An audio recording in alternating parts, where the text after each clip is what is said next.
Welcome back to Gavira Unfiltered. I'm Gandharvi, co-founder of Gavira, a practice focused on women and professionals dedicated to helping you navigate change, career, and the decisions that define who you become. Gavira Unfiltered exists because we believe that the most powerful stories aren't about arriving. They are about the journey, the pivots, the uncertainty, the seasons that quietly reshape everything, and the women who move through them with more courage than they'll ever give themselves credit for. Today's guest is someone who built something the industry told her was too niche, too specific, too narrow to succeed, and then spent a decade proving otherwise. She is a writer, a teacher, a founder, and a woman who believes that words, the right words in the right voice, are never an afterthought. They are the whole point. This is one of those conversations. There are women who build a business, and then there are women who build a business out of the very thing that the world told them didn't deserve a seat at the table. Our guest today, Gunjan, spent the early years of her career inside some of the largest and biggest advertising agencies, writing campaigns for some of the world's biggest brands. But somewhere along the way, she noticed something that bothered her. Copy was always the side note. Design got the awards, the recognition, the glory. The words, the very thing that made the brand sound like itself, was treated as an afterthought. So in 2015, she did something almost nobody does.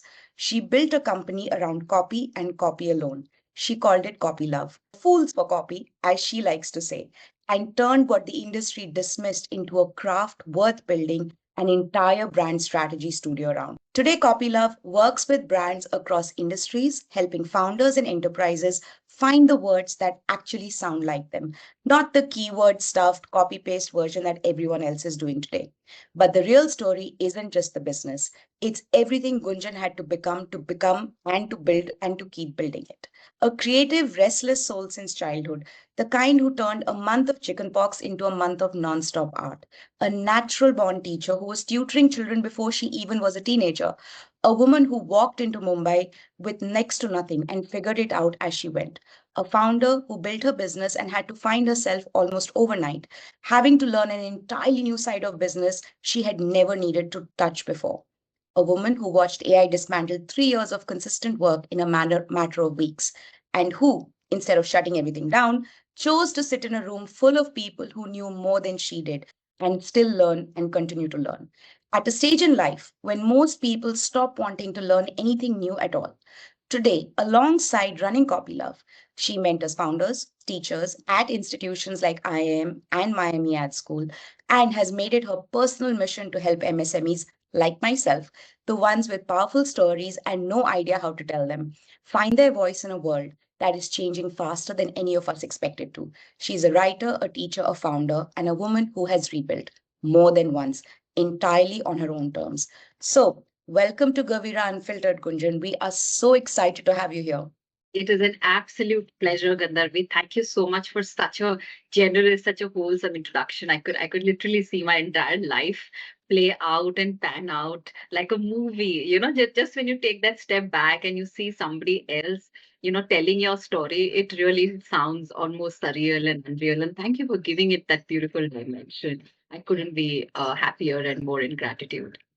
Thank you so much for joining us, Gunjan. So let's get into it. I want to delve a little bit into your childhood. So you've described yourself as a creative, restless soul, someone who, even when you had, chicken pox and was confined into a room for weeks, never once felt bored because you were constantly creating something every single day. Where do you think that instinct came from?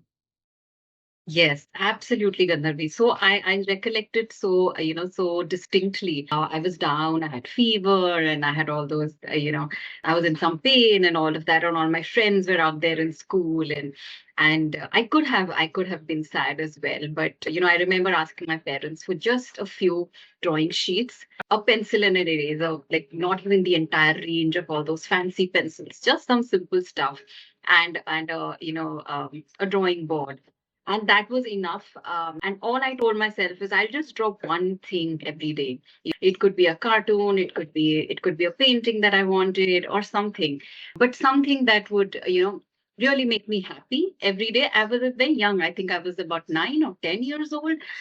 Obviously, I didn't understand all of that, but I just knew that this is something that gives me happiness every single day. Eventually, of course, I kind of understood that, not only is creativity my default language or creation my default language, but what I really took back from there and how things panned out in hindsight is, creativity is how I made sense of the world. Everything that either went my way or didn't go my way, when I didn't know what to do with it, you know I didn't want to keep anything bottled up within me, right? That's the first thing that I told myself, that I will, when I put it out there in some form of paper, that's when it starts unfolding for me and unraveling for me and starts becoming something that I can comprehend to some extent, right? As a child, it was just some art that made sense. And as I grew up, today I'm also an amateur Hindi and Urdu poet. And I, so many times when I'm caught at the, crossroads, or I feel that I've reached a wall and I don't know what else to do with it, I just write. And I just feel so much better for it. And of course, that's one side.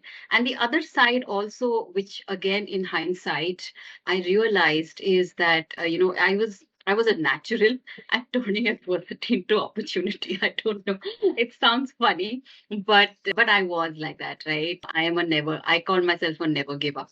And I remember that poster that used to come, used to be sold in my childhood. It used to say never, never, never, never, never, ever give up. So I still remember the poster, and I was like, this is totally me. Like, I just don't give up. Nothing can put me down. And about where the instinct comes from, I think it's just my DNA. As I said, I just can't stay down for long. I just can't sit around. You'll hardly ever see me, just generally twiddling my thumbs and not doing anything, right? I'll always be up to some tinkering, right? Whether it's a creation, whether it's a recreation, whether it's rethinking something, whether it's trying to find a solution. I'm always the kind of person who's up to something and always creating some fun around myself. I think it's so interesting that when a lot of people, even today, if they have chicken pox or are enclosed, in a room, they just probably sit and read a book once a day and be done with it, or Netflix away. But, we didn't have that luxury long ago when we were kids, right? So I think, your maturity at that age is very fascinating. And, to have that kind of active mind, it must have been so much of fun for you and your family, because you would have brought something new to the table almost every day, whether it was a thought or an idea or creativity. So I think that's really interesting to have that kind of ability, which I think a lot of people would want to have, but, probably don't have it innately or instinctively, as you said, in their DNA. So, from the age of 12 or 13, you were already tutoring children younger than you. And it came to the point where your students sat their boards at the same time when you sat yours, maybe at a lower class. Yeah. What did that early discovery tell you about who you'd eventually become? Right. I'll go back to the instinct of, never really sitting around. Right. So after my studies would get done and I'd be done entertaining myself. Like, I'm done with, listening to so much music or doing so much more. Around 11 or 12 years of age, I remember I would start thinking that, what do I now do? What's the next thing that I can do? And teaching was, anyway, it was a great pleasure for me. I have a younger brother, and I remember, I would guide him with maths, I would guide him with some English. I would really enjoy it, right? But being siblings, they would only listen to so much from you, right? And I was like, this is something I'm really enjoying, and I have time at hand, and what can I do? And I remember approaching my mom. She was also a school teacher. That, hey, you know what? If you have any kids that who might want to learn from me, maybe class 1 hours, class 2 hours, etc., I'll be so happy to give them an education and little tutoring and earn a little bit pocket money as well. Of course, the money came at the end. It was more fun release that I was looking at, and I started obviously getting those students, and I think the first thing that it indicated was that I was and I remain an immensely patient person. Right, I can really give people their time, their space.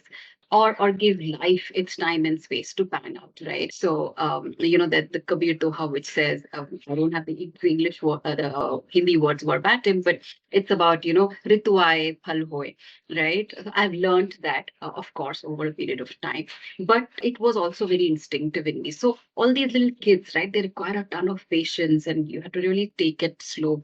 So I really enjoyed it, right? And hand holding them, meeting people at their level of learning. I think that again, I would say, was and continues to be something that I really enjoy. Like if I have to really step down and see things from their perspective, it actually shapes my own perspective. I think that's what I started enjoying. The more concepts I would explain to children, the more clarity I would get around it. And there was the other side, the other good side effect of it.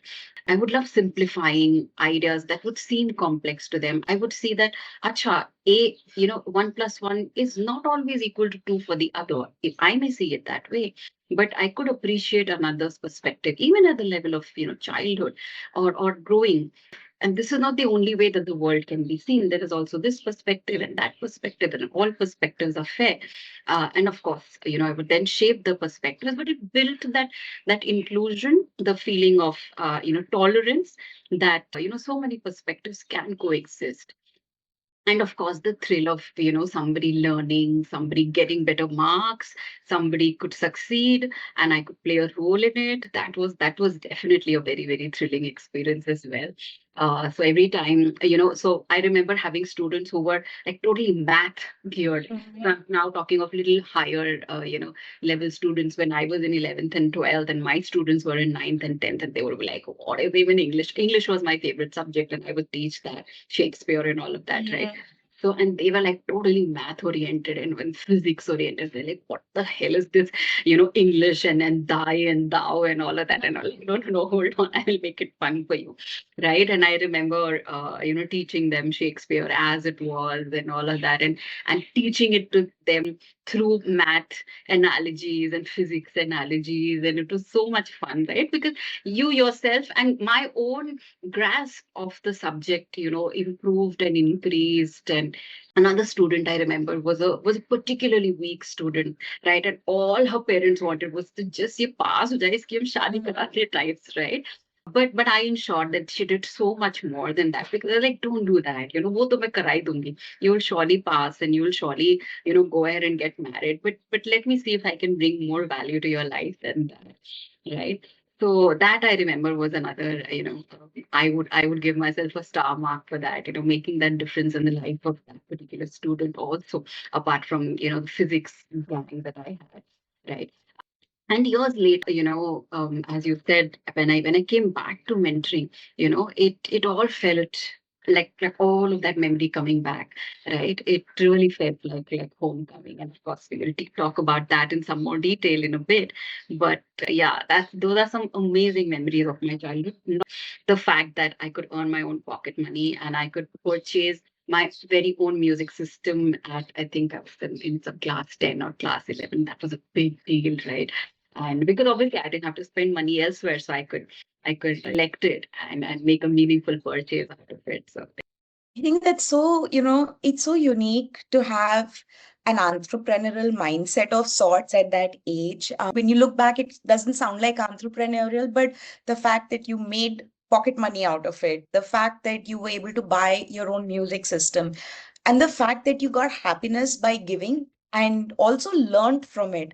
I think, like I said, at the age of 12 or 13, not many people have that, kids have that kind of maturity, because today everything is AI driven. You have a phone for everything, right? And to be able to experience that at that early an age, to see also the value of what you're doing, I think that shows in your journey today as well, as you are building and continue to build Copylove. So I think you inherently are a giver and a teacher, but I think the entrepreneurial journey also in you has been inherent for a while. And it has been there as part of your creativity in some form or format, which is very interesting. And for anyone who is listening to this, I think this is something to really take, I think to just be aspired or inspired by it, because it's an aspirational thing. Not everybody can have it. But if you can develop it at that young an age, you can go miles today and go ways and in journeys that probably you don't even imagine. So, with that, you also mentioned you were drawn to psychology because of how empathetic you are. You mentioned you're a patient listener, you have the patience even today. But you did realize that, that same empathy meant you might lose yourself in other people's stories. And you chose to shut that door down. What did it take to know yourself well enough at that age to make that call? Yes, absolutely, Gandharvi. I am very fascinated by people. I was, and I continue to be. I think that's another trait. Continue to be very fascinated by people and their various layers, right? Like even during, as I said, during my tutoring, also the different perspectives that came through showed me that every human being has something unique to bring to the table, and we are not copies of each other. So, and I could feel how strongly I could feel for, say, a friend's story, or say a movie that I was watching, or a song that I was listening. I was a poet right from, I think, class 6, 7. The moment I started figuring that I can rhyme things, I'm like, chal, like, start off, And I had these diaries after diaries. I would just write, right? So I could figure that I'm able to process or express emotions in a particular way. Colors and pens and diaries were my like best friends. And that's where I started, getting a feeling that, I think I get a sense of, how people feel when they feel something very deeply, right? But the other thing, yeah, before that, I should also say that I was a very driven person, right? So I was never the kind of person who would not know what I'm doing, going forward. You know, for example, even in class 9, I was already thinking that maybe I'll become a doctor, a psychologist, etc. Ninth and 10th. And I had taken up sciences with that intention in mind, right? But by the time I came to 11th and I started feeling things strongly, and started, figuring out what psychology, learning psychology would, take and how it might pan out, right? At that age, of course, today we know a lot more. Today we know how to draw the energy boundaries and all that. That time I'm sitting in Calcutta, figuring all of this in my own head with very little, very few resources, right? Like today, there are so many career counselors. At that time, I just remembered I had this career book that was there, and I had like made my notes. Like that book was packed with my notes and underlines and highlights that, this is the implication of this career, this is the long term implication of this career. And I was, anyways, nerdy like that. So I had made my notes very well. And of course, psychology also meant that you had to imbibe and absorb those stories so that you could give some resolution and all that. And along the way, I kind of realized that, since I'm the kind of person who gets very swept away with friends and family and anything that's happening to anybody, or say to animals, or to people that I know. So, I really feel very, very strongly for them. I started realizing that, while it's a great quality, it may not be the best idea to do this all my life, every single day, morning to evening. I was also very conscious of that, a career is not something just to be toyed around with, right? It is something that you pick up very intently, very consciously, and you pick it up. It's like a marriage. Once you pick it up, you make it work no matter what. And this is your truth from morning to night, every single day. So you make that choice very, very conscientiously and very, very consciously as well, right? So that's what, I think that was the reason why I could make that call. And uh, but I knew that I wanted to make use of this quality in some way, right? And that's when I remember I was anyways, thinking that I should find a way to do this. And I remember sitting in my living room one day, and there was a magazine that was open in front of me, and it had an ad, right? And I just happened to read that ad, and I was like, that's nice. I liked what I read. And I think I might like to, combine my love for English and combine my, ability to write in a way that people like. Probably that at that time was empathy, but I didn't have a word for it. And I might like doing that for my life. And that was a moment I remember I made the call that advertising and copywriting it is. I think you've touched upon so many layers around one, the level of maturity you had at that point of time to really assess, do I really want to do this? Again, I am a psychology background as well. So I did my graduation in psychology. I studied it all through my 10th, 9th, 10th, 11th, 12th, and then in university. And I know the kind of energy it took, to go through that journey, even though it was, general psychology. I didn't even venture into clinical or anything in that space because not my cup of tea, personally. But to know at that point of time that this is what I want to do, or this is where I don't want to put my energy, showcases again, knowing yourself at that age is very tough, Gunjan, and kids today don't know that at all. And you would know that because you work with a lot of people who still at the age that they are not aware what they want to do with their lives. To know that, to have that entrepreneurial mindset, to be able to say yes and no, to know where you want to go, I think it shows one, how you have learned, how you have, grown up in a culture where this is also fostered really well as a behavior, but also having trust in yourself, which is amazing at that age. So, kudos to whether it was reading or just how you are wired, your DNA, as you said, or just how you were exposed to certain things. I think it's got you to where you are today, to that success that you are in today. So, really, from my side, hats off on this. But Thank you. after having ventured into some of these things, from your childhood tutoring, knowing where you want to go, you also went out of your way to travel alone as a young woman just to see if the college vibe with you, and your parents, against all convention, at that point of time would have said no, they said yes. So, what did that experience teach you about trusting your own instincts? Yes, absolutely. So, Gandharvi, I would say that, self-trust came automatically at an early age, right? I full marks and total gratitude to my parents. Like, at a very young age also, whatever college project I wanted to pick up, anything I wanted to study, read, etc., they'd be very happy to bring me the right books. I can't even remember one single instance when my parents would have said no to me. And in fact, I will, before I answer your question, I would like to give an example of in a city like Calcutta, if I would tell my parents that I'm going for a study night or a play night with my friends and I'm going to be back at 1 a.m., they would still not say no. That is the level of trust that, I have been gifted, I would say. And I absolutely maintain that trust. I thought, because there were no barriers to break, there was nothing to rebel against. I naturally became very responsible. There was really no rule to break because they knew they would somehow just trust me, and I would never break that trust, right? So if I'm studying, if I've gone somewhere with a gang of friends, if I've said one, I'll be back by 12:59. I'll ensure that. If it needs me to, I remember jumping over a few gates because everything is shut by then. It's fine. My mom would come and open the door, right? And that's truly rare, right? I don't think I've heard another woman say this about her. Because my parents trusted me completely, I think it was very natural that I trusted my own self totally.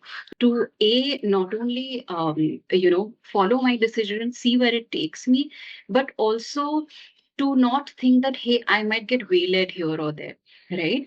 So I remember, this whole Pune trip that happened. There was actually, preceding that, there was a fair that Symbiosis, my college was Symbiosis, had taken at Calcutta. They had a fair that was held in Calcutta, and I remember, one fine morning, I got in the papers. I read that this institute is holding this fair where they are coming and meeting new talent, and it's like a panel discussion and all that, and students are invited. And I had bunked college that day. My plan was something completely different, but that moment, my eyes fell on that newspaper patch. I'm like, I'm not going to college today. I'm going to this particular hotel because this panel discussion is happening and all of that. I remember meeting all of the key people over there and saying hello to everyone. And that was when I started shortlisting, Symbiosis, that maybe this is one of the colleges that I'd like to see myself in.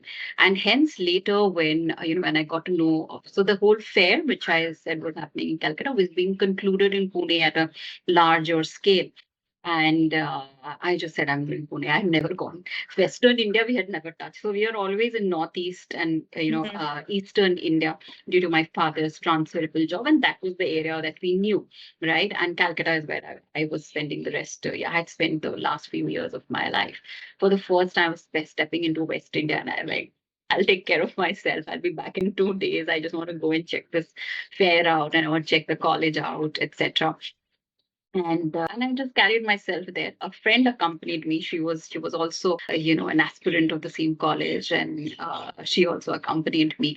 And I wanted to really see, because as I said, that I was very very both serious and clear about what I wanted to build for myself in my life, right? And hence I wanted to see where I might build this in, right? There were some teaching colleges, but since this was also accessible, right, the fair was there, and all of these opportunities were there. I like, let me take myself there, let me see.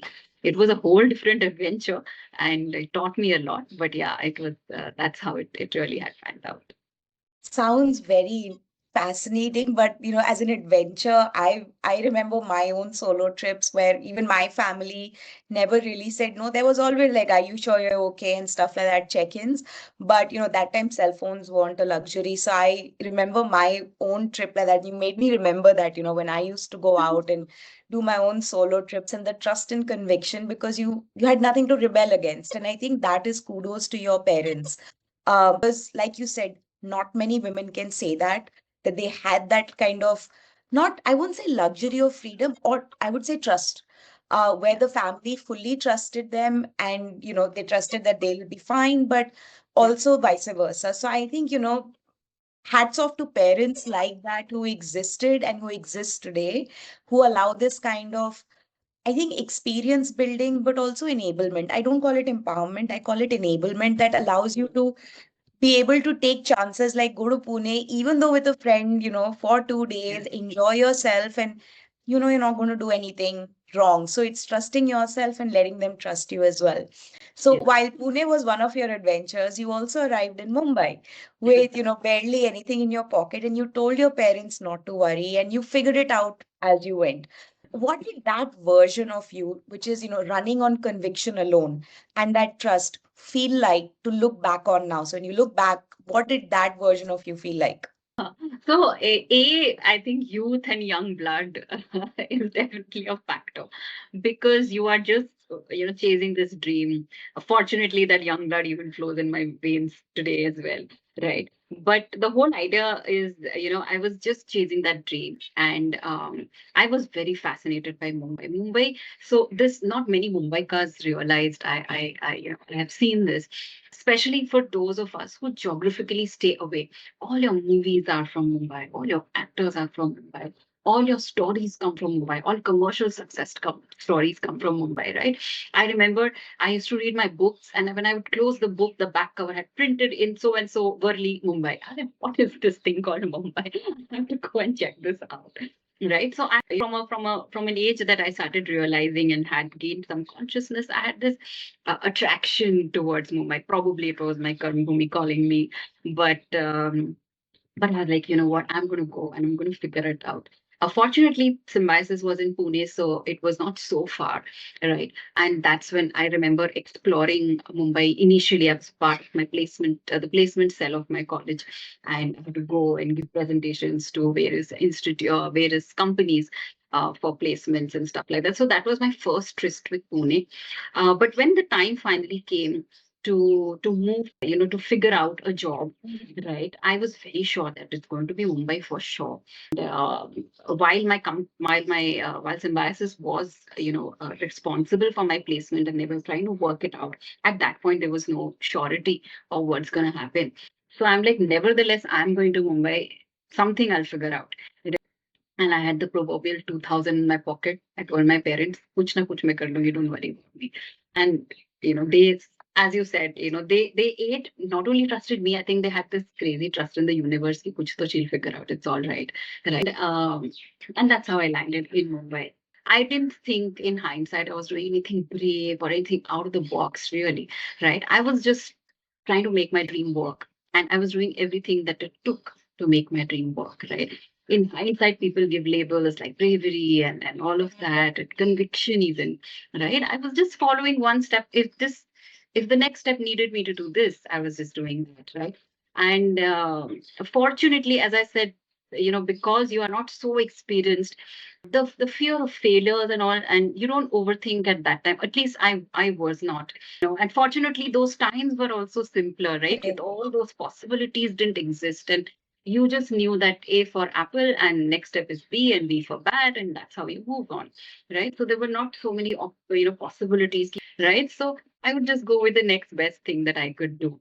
So, and not no over analysis, no overthinking, etc. Gandharvi, not only do I remember that, those moments very, very fondly, but truly, in many ways, sometimes when today I do overthink, which now, of course, everything has changed and life also happens, right? Many, many things happen in life, etc. Whenever I catch myself overthinking, overanalyzing, that Gunjan is also the person that I often fall back on. And I often ask myself that what would that person do, right? I would still figure out. And if I could figure out things with far few resources, compared to what we have today, today I have so many more friends that I can talk to, so many more systems that I can lean on, so many more, framework. Everything is there at my, beck and call today. So that certainly is the person, that I continue to lean on, and keep building and keep reminding. And it's a promise that I made at that point in time, right? That this will become my city. I will find a fine version of myself over here. And that's the promise I keep going back to. I know it sounds very, very story like and very movie like, but it's my reality. Yeah.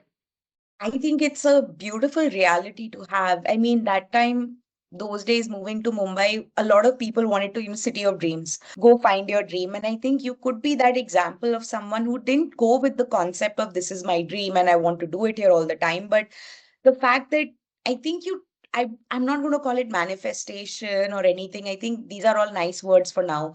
But I feel it's just, as you said, one step at a time. If it wasn't Mumbai, it could have been somewhere else and you would have found success there. But the fact that you trusted your instinct, I think, you just said, if it's Mumbai, I'll give it a shot. It's close to Pune. Sometimes I believe things just line up in some form or format. And if it wasn't Mumbai, it could have been Delhi.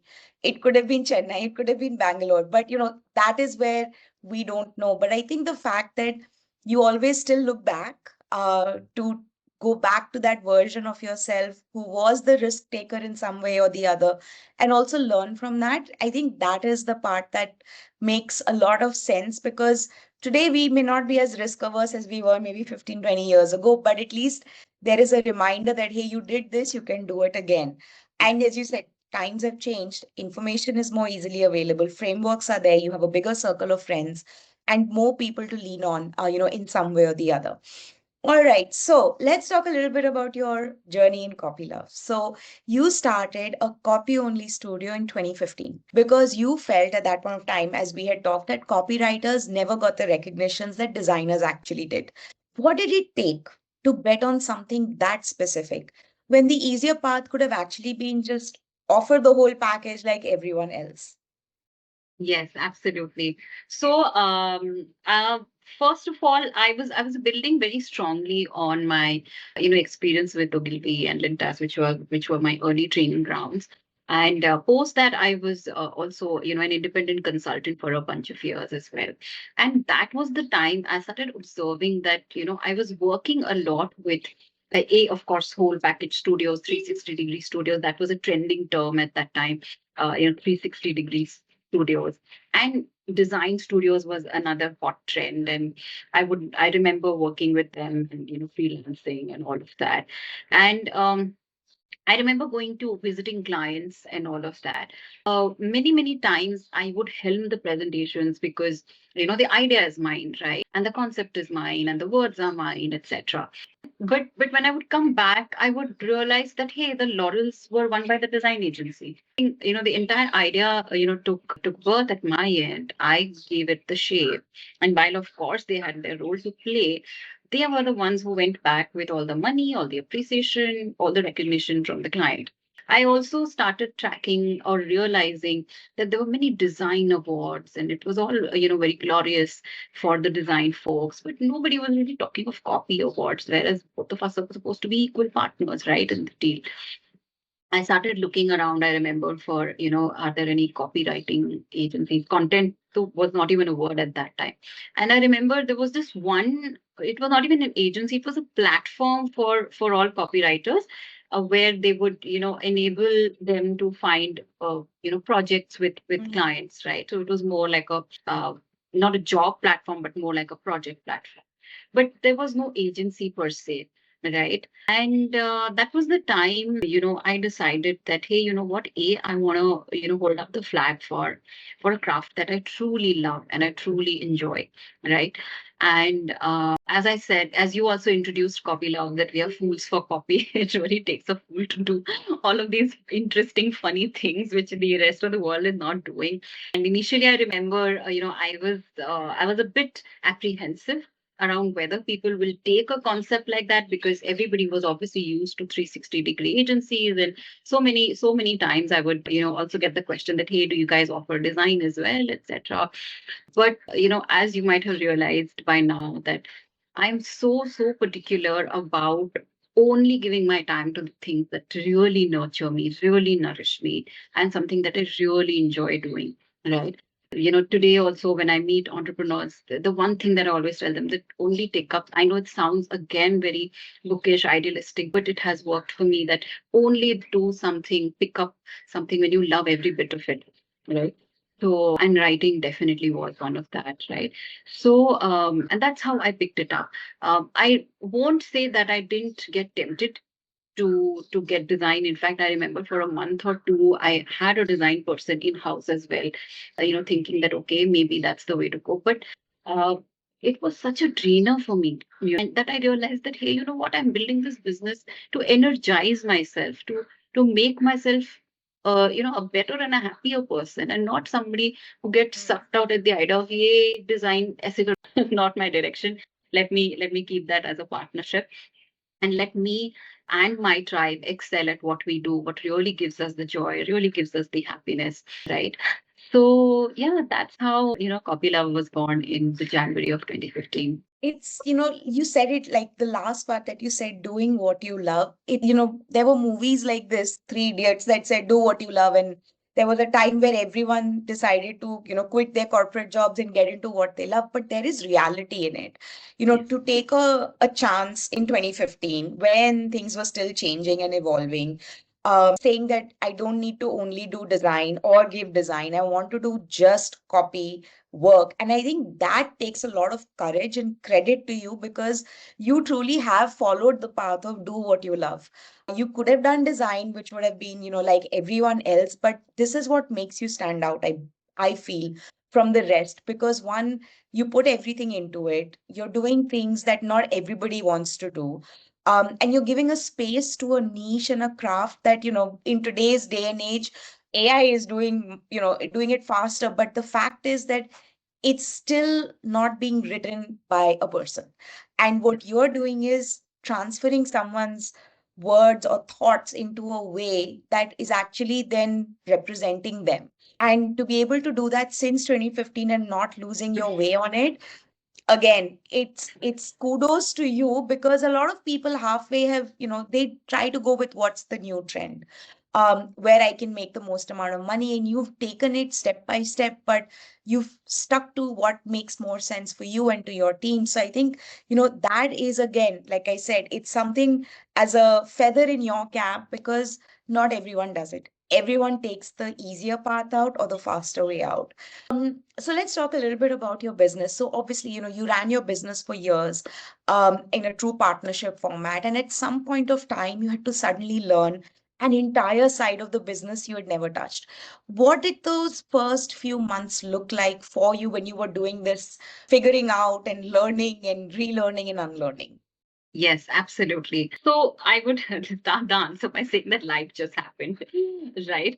As you grow, the early part of your life is done, and so before I go on to this answer, there's a lovely analogy that a friend once told me, that this is how I see your life. And I thought that was a beautiful way in which, I could see my life, that, so a river, right? When it flows, it's very lively, spirited, joyous, it's flowing like, with so much energy and coming from such a high place and all of that. And as a river kind of reaches its middle ground, it stabilizes, right? And things happen to the river, people happen to the river, silt accumulates, everything else, right? And of course, from there on, so I loved that analogy. And I would first start by saying that, those were the years when life truly happened to me, and I actually got a taste of what it, you know, how challenging things can really get for you as just a human being. I'm reminded of a wonderful quotation by, of course, my very favorite William Shakespeare, who says, "Some are born great, some achieve greatness, and some have greatness thrust upon them." Right now, whether greatness is the word or not is a debate for another day. But really, what I'm trying to say is that, this moment was something that was really thrust upon me. I was not ready for it. Right. I thought I had it all figured. I was the creative butterfly doing my creative bit. And truly what I loved, as I said, the other part, my husband was handling finance, legal, compliance, negotiations, all the numbers side of the business. Right. But as you said, overnight, all of those responsibilities landed on my desk. It was utter chaos. It was utter chaos. I was super unprepared for it. And I did not like it either. And you can imagine somebody who's so immersed in doing things that they love really has to, shed that safe, haven that you've built for yourself, and realize that, I want to, I would like to, I will need to figure out another way to, get by it. So, of course, there was profound personal grief as well, but also, this whole business side of it. Uh, I don't have a better word than just excruciating. Those months were really, really excruciating. I didn't know, I just knew that I had to figure a way out of it. I did not see the light yet, but I knew that, I have to I have to keep moving towards the light in some way. I was open. That was also the other side of it. As much as there was darkness, there was also openness and willingness at my end, that I wish to walk towards the light, whatever life unfolds for me after this. So yeah, that is how it looked like. A lot of people who are thinking of becoming founders or start something don't realize this. One part, as you said, is be passionate. There is this other side. And you've had to, put yourself through the ringer and learn it, as you said, over a few months. And, today where you are, you probably know it all. You've been there, done that. You're still learning a lot more things. But I think, I want to just say thank you for sharing that so openly, because a lot of people don't realize there's the good side of running a business, but you're supposed to be the master of all as well. As a founder, you are everyone as a founder till you have everything in place. And I think, for anyone who does listen to this, take inspiration from this, because for someone who has honed her craft over so many years, had to then suddenly learn and continues to learn. And that is something to take, notice of, because the founder entrepreneurial journey never ends, whether you have the ups or the downs. And like you said, it's like there was a lot of the I don't know about this side of things, but also the openness and knowing that the light is coming. There is a light at the end of the tunnel. It's just not visible instantly, but it is coming. So thank you for sharing that. I think, you also described over a short span of time that you did lose some very important pillars who believed in you, and, where there were no questions asked, no need to understand the business, just constant encouragement. When that kind of unconditional belief disappears, and when it happened, where did you find it again? Where did you get yourself that motivation to say, I can do it no matter what? Yes. So by now, I believe I've been able to set a context of how trusting my parents were, how thumbs up my parents were, etc. Right, and I introduce a part of it, and the same was true of my husband as well. Like, he used to call me the Sachin Tendulkar of of my craft. I'm like, this is a bit much, but he was like, no, no, I know that you are just the best at it, right? So. Um, all of that, yes, absolutely being taken away from you. Honestly, I didn't think of belief at that point in time. The only thought was, okay, all the pillars are gone. What do I do now? Right. And for the longest time, I didn't know what to do. Right. As I said, the months were excruciating as well. Right. I was not even thinking of encouragement at that time. It was just survival. I have to just get by. And the one reason I can say that is pure motherhood.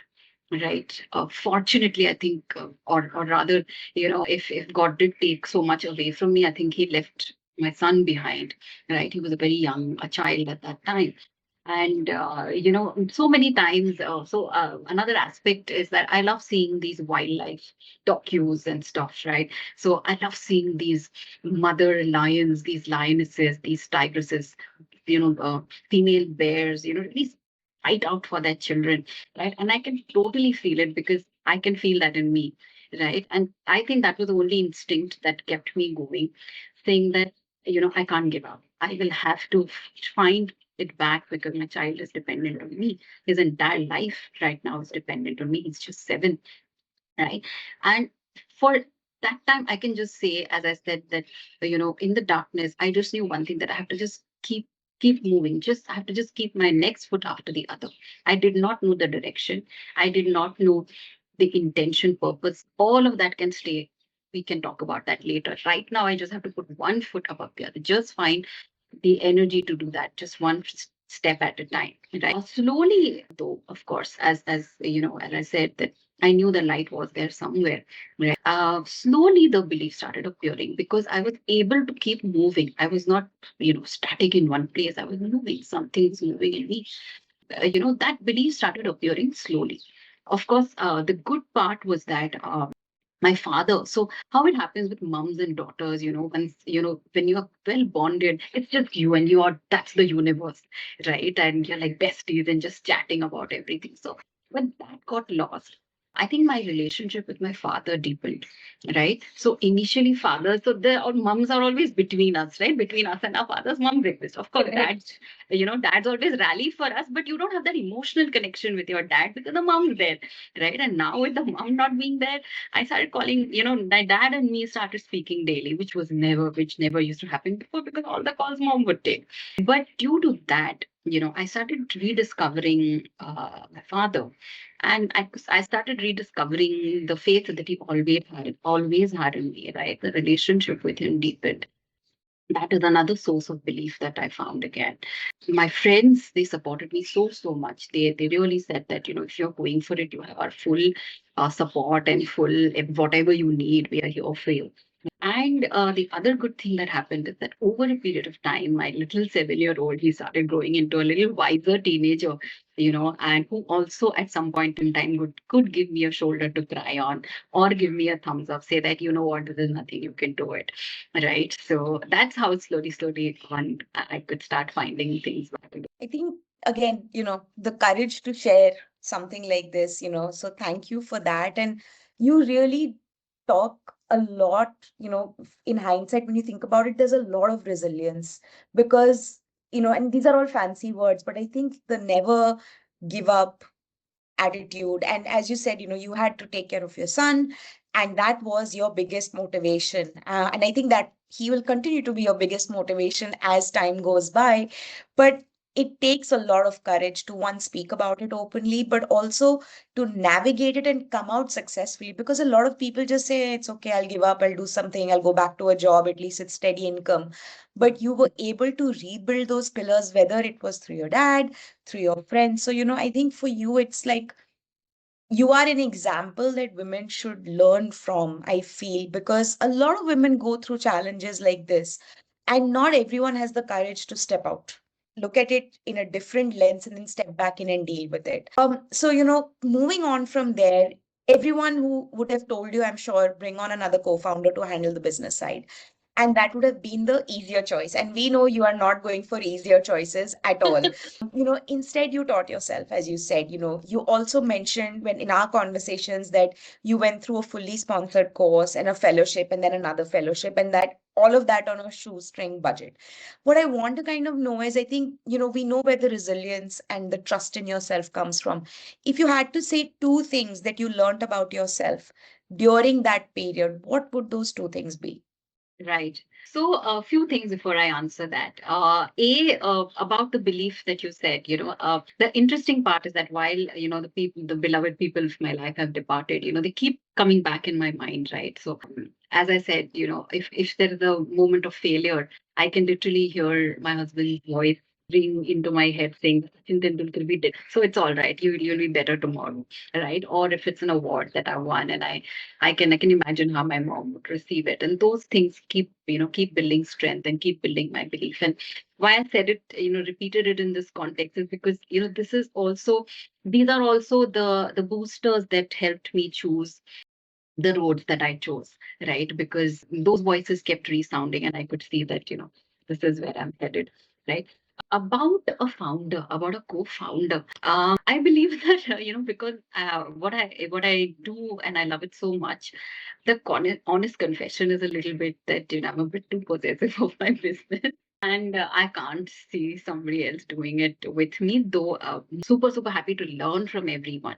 But it was like being a parent that, this is my child and I'll bring it up my way. Again, as about the fellowship and the learning. So, I knew that, as I said, I had to come out of my creative comfort zone and start learning about legals and everything and numbers and all that. One thing that I knew for sure is that there are many options available today, but I wanted to go to a quality place, a good quality education where I could learn this for myself. And with that intent, I started searching things. I found a few options here and there. I remember. I also remember this one Instagram moment that I had at that time, which showed an ad from IIM Bangalore, and there was a scholarship that was available with Goldman Sachs, and those are of course long stories for another day. But fortunately, I got through, and after that, as I said, as you also mentioned, there were a few fellowships. See, very honestly, the only thing that it just reaffirmed the fact that I can't stop. I absolutely have to keep moving, right? Whatever the next steps unfold, right? If I sit and I don't do anything about it, right? It's the most dullest thing that I can ever do, right? And that's the thing that it taught me. Once again, reaffirming nothing new to be taught over here. But, I'm not the kind of person to sit still, right? I kept moving. The blessed part was that I kept moving in hindsight in the right direction, that the doors kept opening. But that is the converse is also true, right? The more you keep moving, the more it's like the harder you work, the luckier you get. Doors don't open because you are just lucky. Doors open because you choose to knock on them, and you don't just sit still thinking, someday something will happen.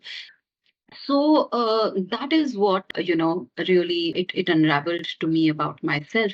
Of course, from there a lot of other doors open from those different scholarships or different communities that I met. Well, that was an absolute changing, life or a game changing moment for me when through these scholarships or through these education pieces or cohorts, I met new businesses. New ways, once again, new perspectives, right? And that again unraveled a whole new part of me, right? Filling the knowledge gap that I had, or filling the knowledge gap that others had. So yeah, that's what it kept. I think what it really did is just reaffirmed everything that I always believed myself to be, that the every time I'll keep moving, I will keep finding ways. And it reminds me of one of my most favorite poetries, again, The Road Less Traveled, right? How you want to take the road that you don't see being so, commonly taken. And the whole wonder around it, the whole childlike wonder, okay, let's see what comes up next. Yeah, so that's what I am, and that's what it showed me once again. So, two things that I take back and I reflect on. One is, as you said, nobody's going to open the door for you. You have to knock, and only then doors will open. And that's something I feel we don't do today enough of. Yes. We just wait. Time will manifest it, it will happen. But it doesn't happen till you actually don't go and try. You have to try, and maybe one won't open, the next one will. And the constant moving. I think that's the bit that you mentioned where you didn't stop. You stopped to evaluate, but you kept moving. And those are two things that will stay with me in this conversation because, you know, I am a new founder and I go through my own journeys every day. There are days I just want to stop. And Yeah. when I hear stories like this, I'm like, I need to get inspiration to understand that it, like you said, you are the Sachin Tendulkar of copy, that I am my own Sachin Tendulkar in some form or format of something. And I think this is the inspiration that, I'd love for people to take, because you can't stop and you have to keep moving. If not this, then move and open, knock at a door. Or as I was discussing with someone in one of my other podcasts, which is, stop waiting for the masala to cook the food.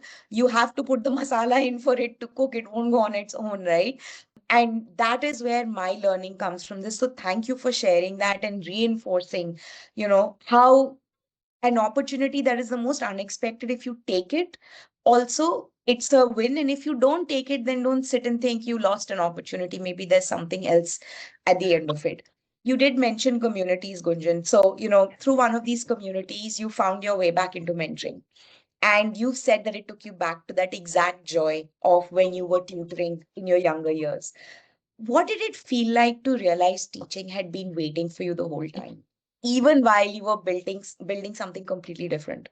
So when you ask me this question, Gandharvi, it's almost poetic. The thing that's coming to my mind, it's like walking into an old room. It was like walking into an old room, opening it, finding the cobwebs, finding the books, dusting them, and really finding everything the way exactly you left it. It's just, the time had caused the layers of dust to accumulate over it, but actually nothing had changed, right? So the experience was really like that, right? It was like opening a shut room, which I had to shut due to various circumstances of life and etc etc. But it gave me the utmost joy that I found my way back into this room, right? It was like discovering a forgotten part of myself, right?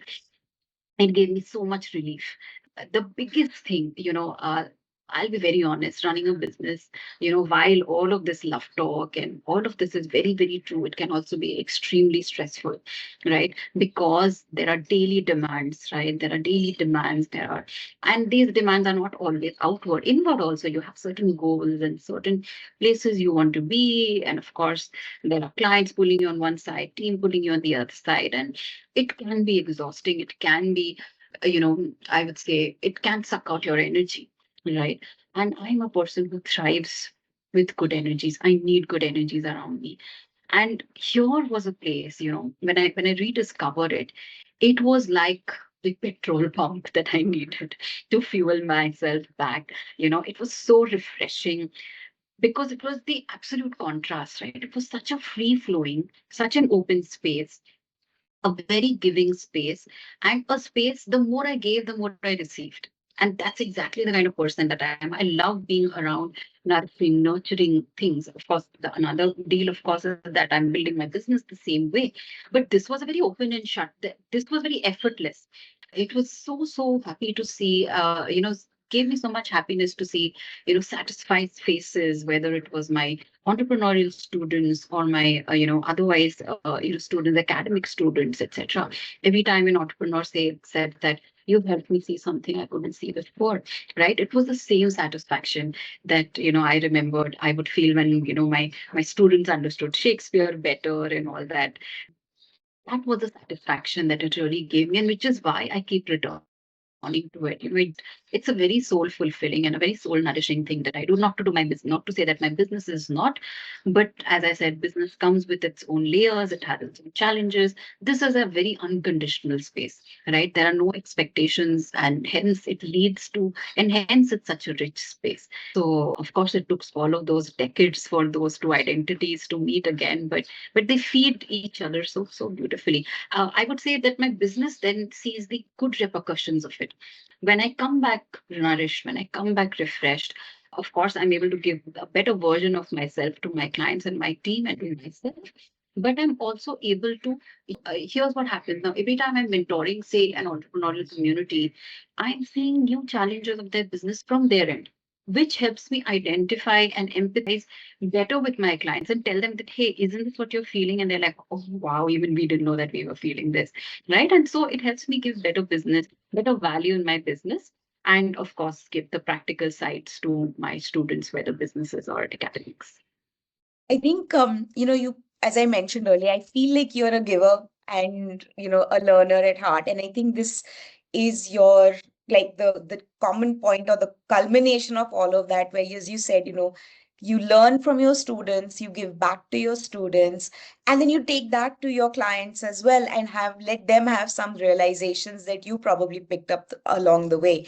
And I think today, more than ever, whether it's students, it's entrepreneurs, it's founders, that's one big thing missing, because I feel everyone can become a business coach.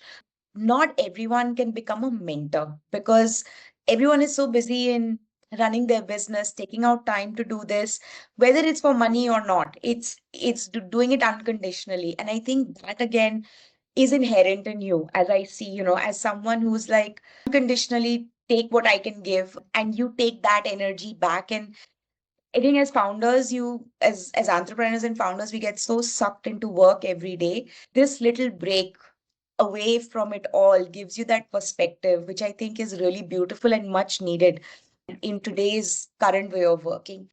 So moving a little bit away, from mentoring, you built a 3-year revenue stream around consistent high volume work. And then our lovely AI arrived. And that work disappeared, in a matter of weeks.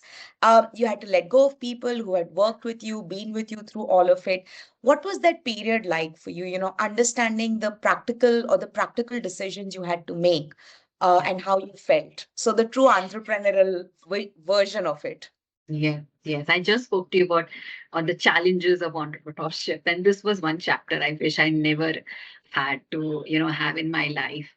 So I definitely want to say that, I would like to start by, how it happened. So it was a beautiful, it was a system that we had built for a client of ours, apart from our regular business. So this was a time when our business truly saw an upswing, right? And we were building a whole new system around this over a period of time. And we had a few people inside and outside and all of that. And in fact, it was also a system for which we received a very prestigious award with Economic Times, for the MSME of the year as well, because of the systems we had put in place for this particular client of ours, right? And it was a very golden period for us, and the people also who had made it happen, their commitment was exemplary. The way they would show up every single day was exemplary, and I was in absolute gratitude for that period. But yes, as you said, AI arrived, and because the nature of the job was such, right? So some part of my business is more strategic and more thought led, and some part is just craft led, right? More tactical in nature. And this was a more tactical side. And tactical was the lowest hanging fruit that AI went for, right? And this was the first thing that kind of got knocked off our list. And as I said, my first reaction was, I wish it never happened. But obviously, life's not like that, right? A lot of things happen to you which you don't wish ever happened to you. So hence the system that I had built bit by bit, the people who had put in so much effort. Um, every single day, right? With that, my revenue dropped to an all-time low as well. The first piece, I think it was, and I could say it without sounding, very presumptuous, because I have been through it, with loved people as well. It was really like grief, yeah. It was really like somebody had passed away in my life, right? And all of those phases of, how they say that after the grief is the shock, and then from there is, you grow into eventually, things. And I mean, like, how could this even happen to us, right? And in that shock, because all of that revenue fell, and I think a lot of other factors started playing, because the moment the revenue fell, my son came in front of my eyes, and I'm like, I can't afford this, right? And the immediate repercussion was having to fire a couple of people. And I'm very, very emotional and possessive about the kind of people that I take, and very committed to them. And the fact that I was actually having to fire somebody, not because of their incapability, but because I could not have them. I didn't even know how to handle it, and it remains till date a regret of mine. I wish I had the maturity and the grace to handle it better. but it was the best thing that I felt that I could do at that time, and it was for everyone's benefit. And I absolutely wished them the best, but I had to let them go. What followed also was a period of fair amount of self bashing. I will not say no to that, because I thought that I should have had more foresight. I should have been able to manage this better. I should have been able to manage the exits of people better. And of course, I learned a lot from that experience. And of course, the pivot that we made from that time. So that was a really, really, a dark chapter in the company's history. A lot of fear, a lot of guilt, self doubt, etc. But you know me, after the night started, slightly clearing out, I'm like, okay, we'll find a way out of this. Losing people at work is tough, and having to let them go is much tougher, especially when they work so closely with you. I come from HR, so I've seen that happen for the better half of my career, and I used to run those conversations and I used to hate it. Like every conversation that I would have, I would just take a day after that to like get myself together, even though they didn't work directly with me. So for someone who has built and nurtured a team and then having to make those decisions, it's very tough. But, I think, as you said, you've learned along the way.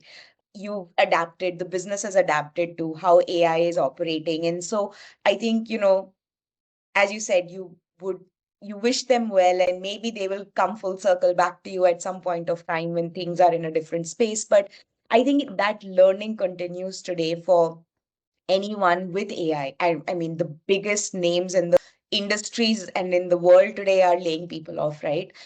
And it's because of the changes coming in with AI. So I think for you, as you said, it's continuing to just let the night settle in and then take it in the next stride the next day.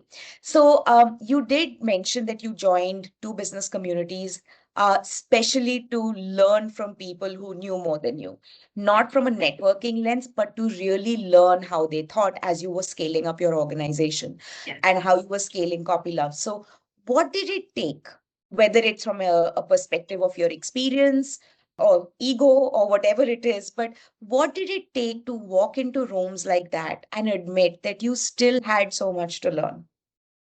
Yes. So many things, Gandharvi. First of all, being a first gen entrepreneur didn't dawn on me. All of these words, again, these were labels, right? Initially, you never knew.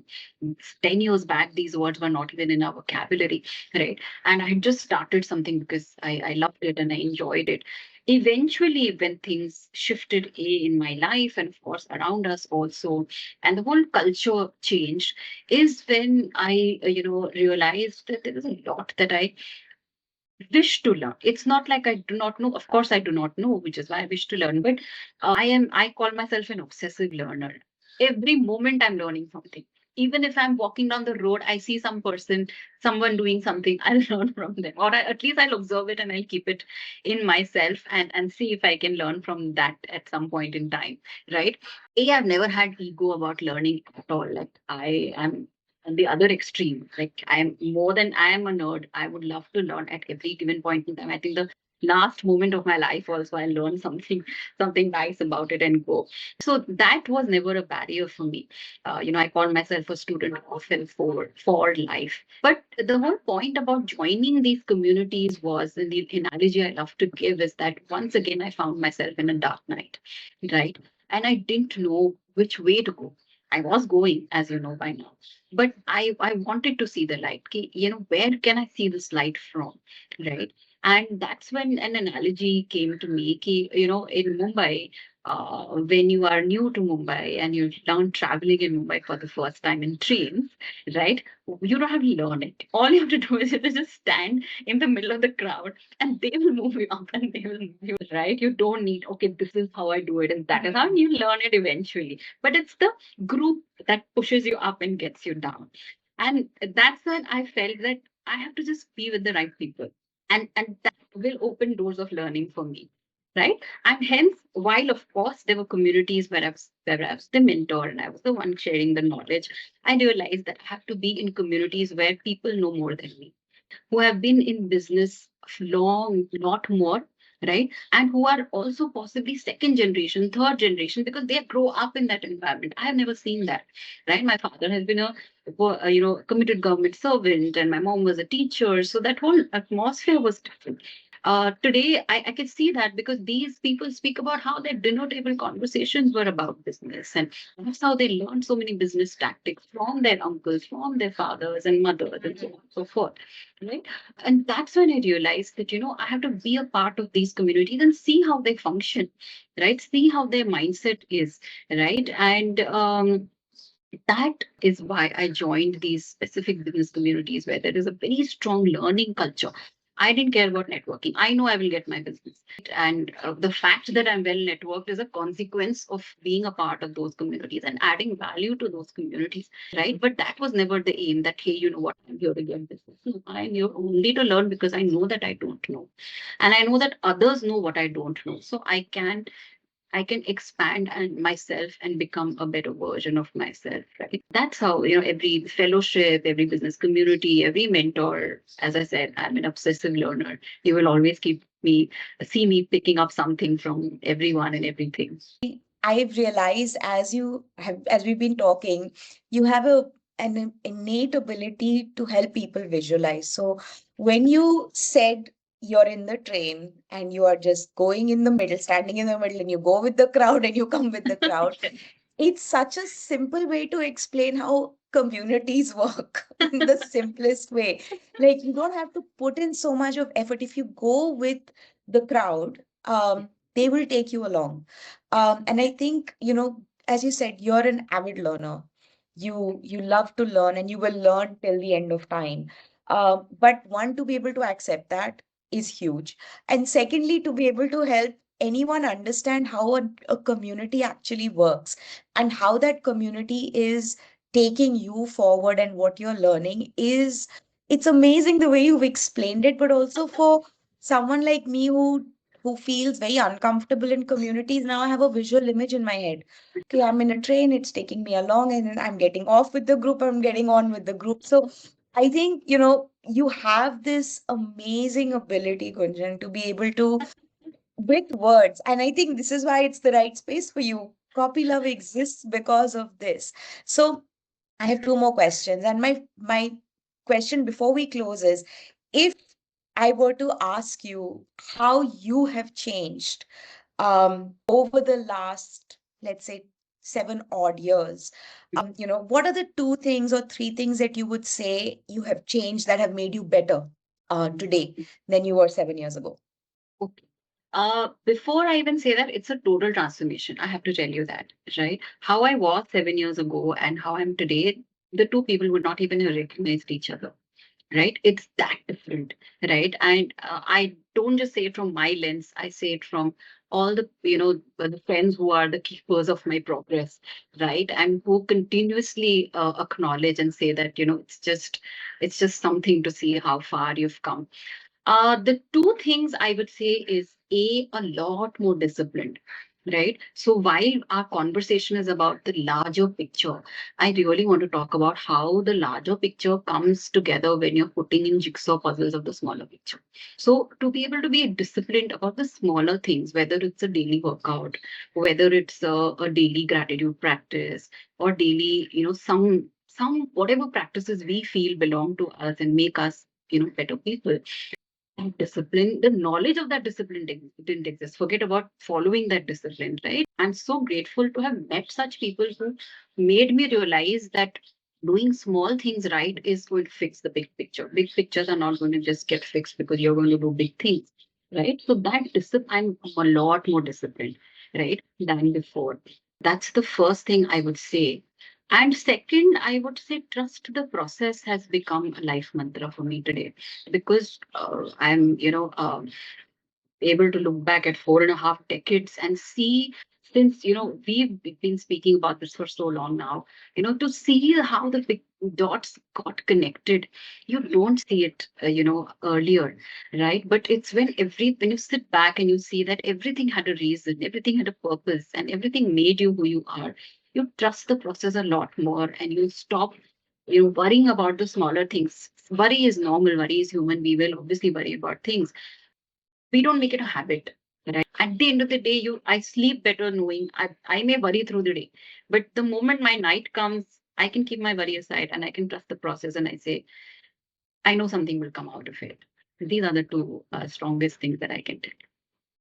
Said something that for me was which resonated a lot. I'm learning to trust the process. I'll because I'm a new founder, so I am constantly telling myself, learn, wait, trust the process.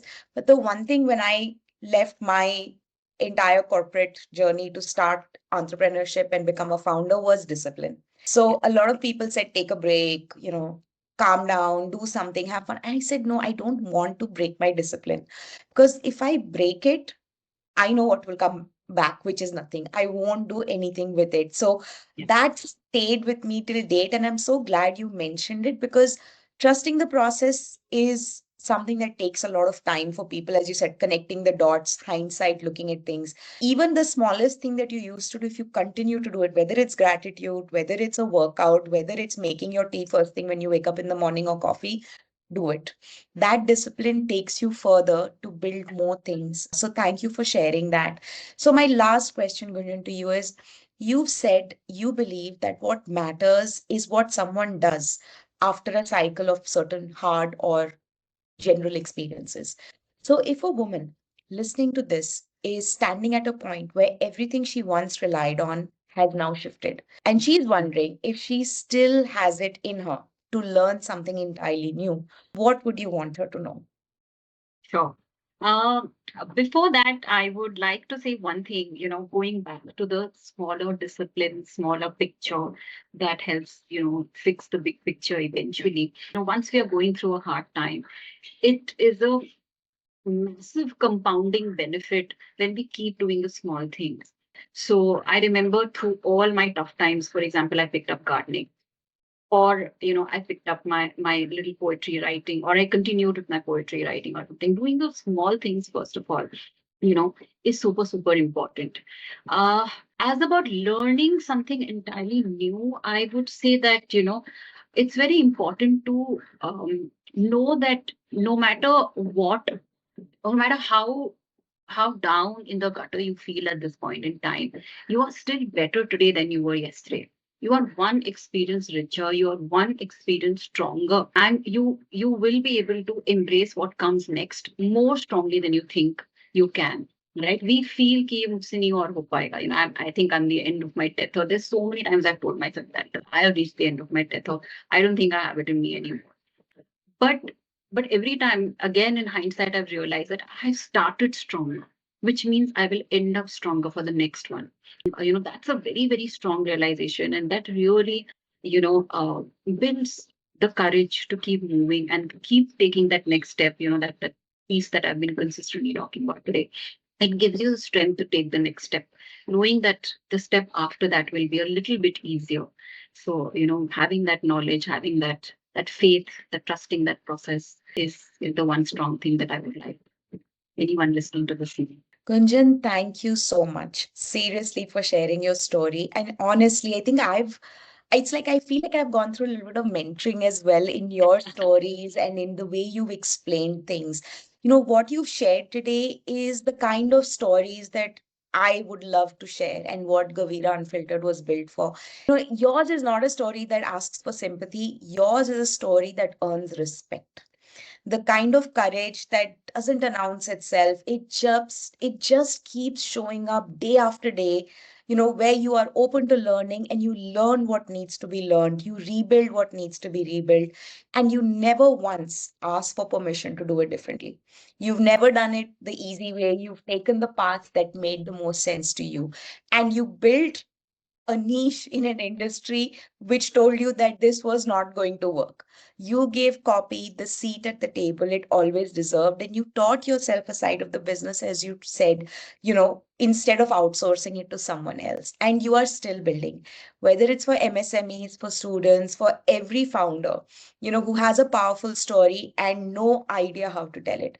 And I feel that is such a powerful thing. For the whole world, it might be it's a small thing, but for someone like me who is a founder, who has worked a lot on rebranding herself, it's such a powerful thing to be able to give that support to someone. And I know that anyone who's listening and any woman who's listening actually needed to listen to this today. So before we close, anything that you want to, share in the end, Gunjan, before I move to closing? Thank you, Gandharvi. You've wrapped up so much that we spoke of in such absolutely apt words. And you actually mentioned the one last thing that I always like to share with everyone is to show up. And there is this Instagram reel that is going around, which shows how the moon shows up, right? Whether you show up full, whether you show up as a crescent, whether you show up as a thin line, just don't stop showing up. Just show up as you are, halfway, midway, full, zero, but still show up. That's the only way to keep building a better life and to keep building, that self belief. I know I showed up. I know I did my best. Forget about the outcome. That's anyway never in my hands. But I could show up. I had my I had my courage. I had my two legs. I had everything I needed to show up. And that's the least that was expected of me. And that's what I did. I think as long as you can tell yourself that at the end of the day, you can have a good night's sleep. And that's what life is all about.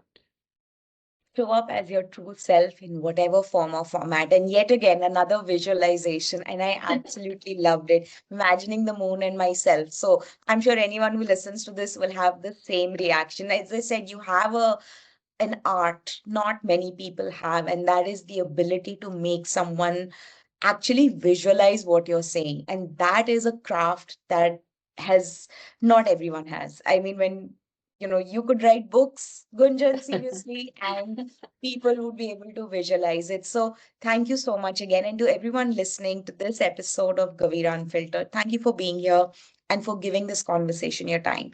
If Gunjan's story moved anything or something and you share it, pass it to a woman who in your world needs to hear that the wheels can keep running even when everything shifts. And if you'd like to connect with Gunjan or learn more about Copylove, I'll be sharing her details in the comments below. She is someone worth knowing. And the work she is doing at Copylove is genuinely worth your attention. And if you haven't already, subscribe to us at Gavira Unfiltered on YouTube and follow us on Spotify so you never miss a conversation. We have more stories coming, more women, more truths, and more conversations and more of the real version. Follow us on Instagram and LinkedIn at Gavira for behind the scenes episodes or drops and the conversations that continue beyond the microphone. This is Gavira Unfiltered. Real women, real stories, nothing unfiltered. Until next time, keep moving, keep learning, and keep showing up as the truest version of yourself.